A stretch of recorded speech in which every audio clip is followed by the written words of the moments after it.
Today we're talking about Annihilation, the new map pack for Call of Duty Black Ops. We have 4 new multiplayer maps: Hangar 18, Silo, Drive-In, and Hazard, and a new zombies map called Shangri-La.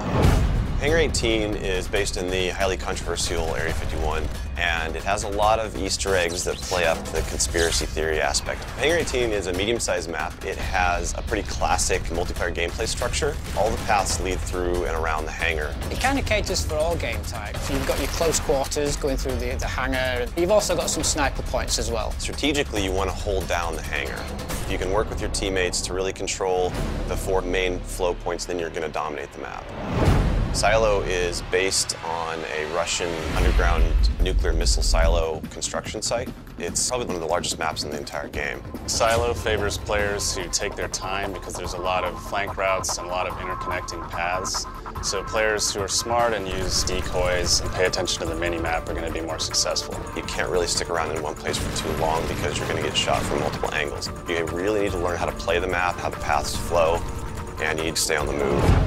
Nuketown was a really hugely successful and popular map with Black Ops, and we wanted to do another map in the DLC that kind of emulates that style of gameplay. Drive-In's a fairly small map, but it does have a variation of battles. You've got the wide open area in the middle, the actual Drive-In itself, but then you do have close quarter battles down the side.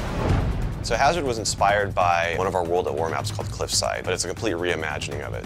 We've actually turned it into a golf course. It's a great level. Hazard is probably one of the only maps in the game that focuses almost exclusively on long-distance engagements, and the long-range snipers and LMG gunners and assault rifle guys are going to have an advantage. You're definitely going to want to avoid the fairway if you're not a sniper and stick to the edges of the map where there's some more intense choke points and medium-range engagements.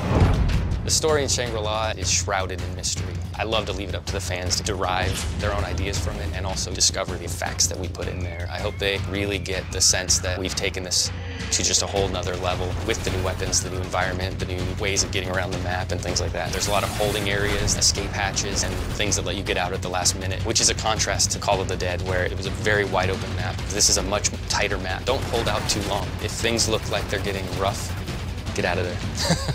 It's time to go. With Annihilation, we had a goal that we really wanted to push the visuals in all the maps. Each map feels very unique from one another. They feel like the kind of maps that you just want to spend a lot of time in. Annihilation hits Xbox Live Marketplace on June 28th.